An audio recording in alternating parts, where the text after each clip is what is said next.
இன்றைக்கு யார் யாரோ கிளம்பி இந்த கழகத்தை அழித்து விடலாம், ஒழித்து விடலாம் என்று கனவு கண்டு கொண்டிருக்கிறார்களே, அவர்களெல்லாம் நிச்சயம் எந்த கும்பலாலும் இந்த இயக்கத்தை தொட்டு கூட பார்க்க முடியாது என்பதை மாத்திரம் இந்த நேரத்தில் நான் குறிப்பிட்டு காட்ட கடமைப்பட்டிருக்கிறேன். இன்றைக்கு இருக்கக்கூடிய நாடு இருக்கக்கூடிய சூழ்நிலைகள்லாம் உங்களுக்கு நன்றாக தெரியும். அதிலும் SIR என சொல்லப்படக்கூடிய ஒரு சிறப்பு தீவிர வாக்காளர் பட்டியல் திருத்த பணிகள் தமிழ்நாட்டில் தொடங்கியிருக்கு. இந்த மாதம் 4ஆம் தேதியிலிருந்து டிசம்பர் மாதம் 4ஆம் தேதி வரையில அது நடைபெறவிருக்கிறதெல்லாம் உங்களுக்கு நன்றாக தெரியும்.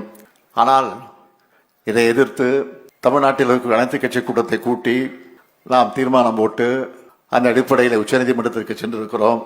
வழக்கு தொடுத்து அந்த வழக்கு நடந்து கொண்டிருக்கிறது.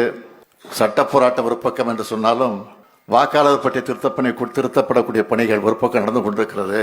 அதை கண்காணிக்க வேண்டிய மிகப்பெரிய பொறுப்பு நமக்கு இருக்கிறது. எனவே இந்த நிலையில மிக மிக அவசியமான ஒன்று என்பதை நீங்க மறந்துடக்கூடாது.